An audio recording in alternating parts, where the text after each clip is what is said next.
KNS On Air. DJ's Pepijn, Suus, Chip en Pieter Jan. KNS On Air. Innovation on Air. We're going to call it Georgia. She's already on the line, Shorena Gharibashvili.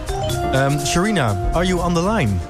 Yes, I'm online. Hi, Shorena. Welcome in the show. Greetings. Hello, Greetings from Shorena. Georgia. Thank you. You're all the way in Georgia, in Tbilisi, I think. Yes.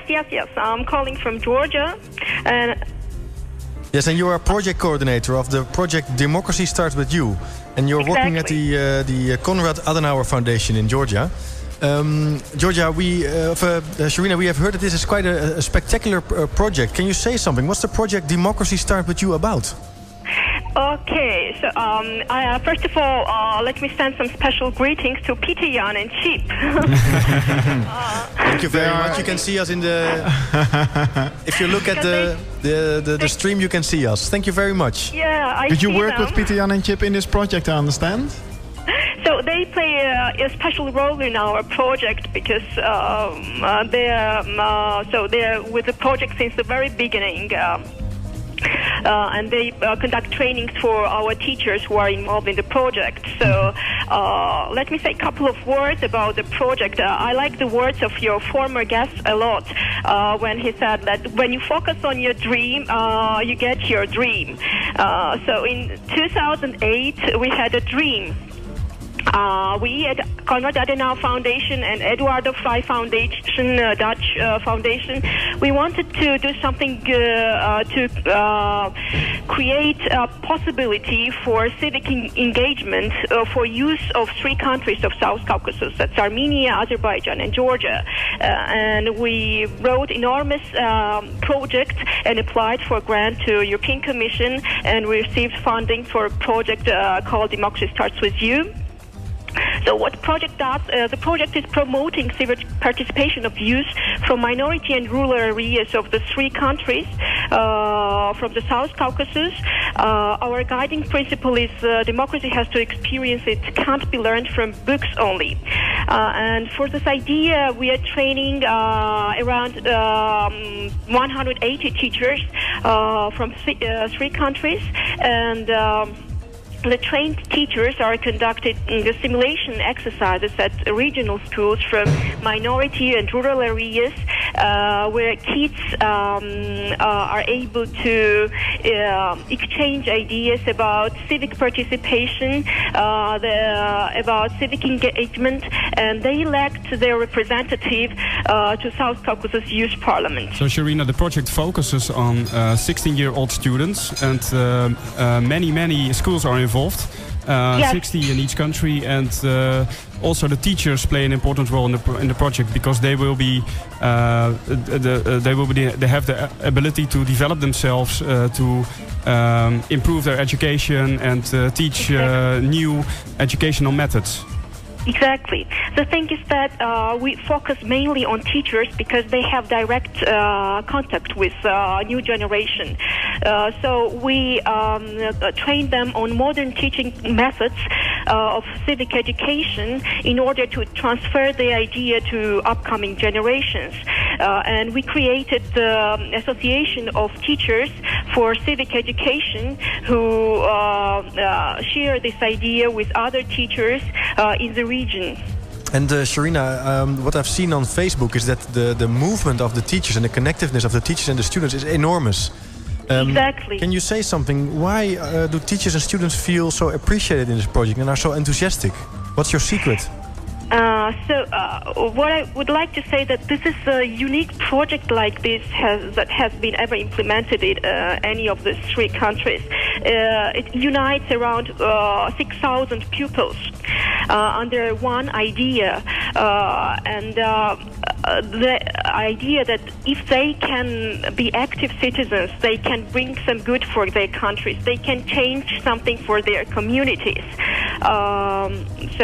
This is the main idea why teachers and pupils feel so active about the project. Yeah, and Shorena, the way that you are developing the project and coordinating the project is a way that results in the fact that students and teachers feel very much appreciated. Exactly. And what are you doing that makes a difference? What makes the difference? The difference is that they feel responsible after our project, being involved in our project. They feel more responsible for their community, for their country, and they are directly engaged in different kinds of activities.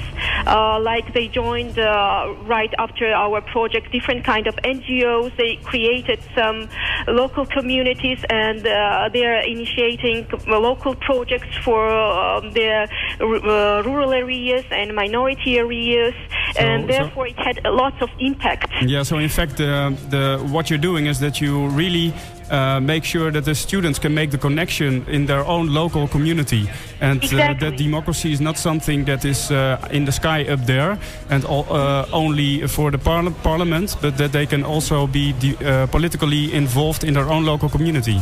Yes.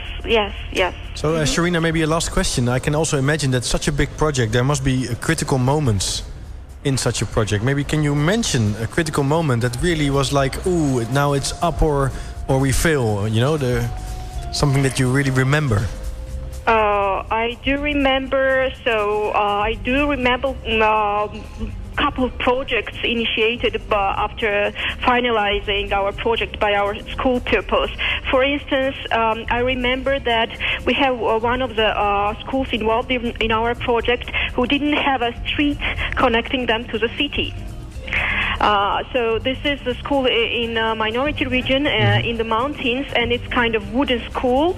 And what kids did, they wrote a project, went to the local municipality and brought all the argumentations why should they have a street connecting to the city, and within a 3-month period of time they received this help from the local government, and within this initiative they felt that they could change something.